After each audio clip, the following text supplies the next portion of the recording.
You, the koi keeper, needs to understand how a koi grows and the requirements needed to make that happen.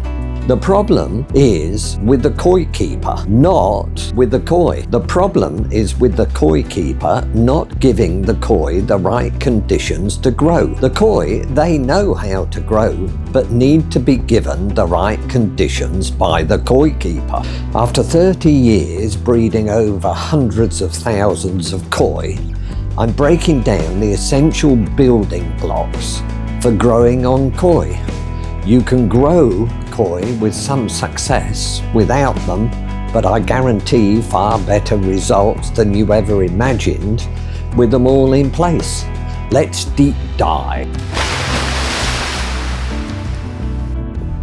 There are 5 basic building blocks for koi growth, but in this video we're going to be looking at 4 of them. They are filtration, water temperature, oxygen, and food. The 5th building block will have a video all to itself.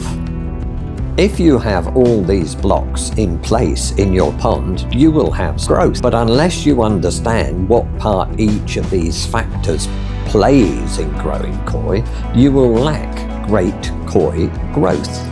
Growing koi is like knocking dominoes over. You have to have your setup tank set up correctly for it all to work properly. Skip some of the video and you will get koi growth, but not as good as if you had all your dominoes set up correctly. Each building block has a knock-on effect with all the other building blocks, just like with dominoes.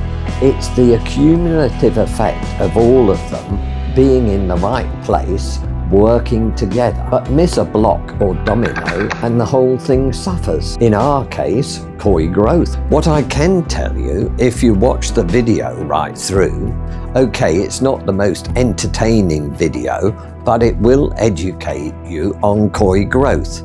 And if you implement what I've said, you will have superb growth. There are no quick fixes to koi growth. Your koi are hardwired to grow. All you need to do is supply the pond with good water and food, and your koi will do the rest. Koi know how to grow. Everybody asks me what food I feed. Why? They wrongly assume if they rush out and buy the same food, they will be guaranteed the same results. Sadly, this is not the case. Yes, the food is important, but the food is just one building block in a long domino chain of koi growth. By the way, I'm feeding Cuttlebrook Premium Growth Food, which gives me excellent results. No, I'm not sponsored, so if Cuttlebrook are watching this, I'm open to offers. Isolate the food and the domino chain reaction stops dead. It is the sum of all the building blocks working together, adding up to be greater than the individual blocks.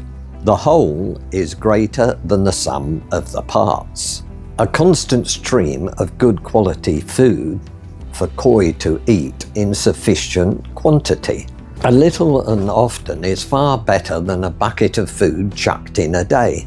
The filter is dealing with many small ammonia spikes rather than one huge spike once a day. An auto feeder is not an option but an essential bit of kit to be able to feed precise amounts throughout the day, and to be able to increase in small amounts. Pellet size is also important. Too big, the koi can starve. It has to be the right size for the right size of koi. Basically, it has to be able to fit into the koi's mouth to be able to swallow it. Especially important for smaller koi. 5 to 10 cm, only a 2 ml pellet. 10 C plus, 3 ml pellet. 15 cm, 4.5 ml pellet. Quality of food is also important. Check the label for the ingredients. The quantity is also very important. If you're only feeding 1% body weight a day, the koi will grow, but they will be long and thin. You need to feed 3% body weight a day for good growth with volume. How do you work out the weight of a koi? Fill a tub with water, weigh it, and add the koi. Weigh it, the difference is the weight of the koi. Or simply use the scale that I've given you in the description. Please like the video. Good food, whatever you can afford, but cheap food can be more expensive in the long run. A top athlete has a very strict diet, and the same is true of koi. Our top athlete would not go to a fast food chain and expect to gain muscle. They would know that they would only gain weight and fat. Very soon after a constant feeding on fast food, they would soon become couch potatoes. Food is a vital part of the development in koi. Ignore it at your peril. But also many koi keepers do, believing in the belief that cheap food is just as good as more expensive koi food. You're just paying for the label, aren't you? No, you're not. You're paying for better ingredients. Cheap food is cheap for a reason. You get what you pay for. Check the ingredients on cheap food and then check it off against a more expensive brand. One, the waste is far more in cheaper food, as they are cheaper for a reason.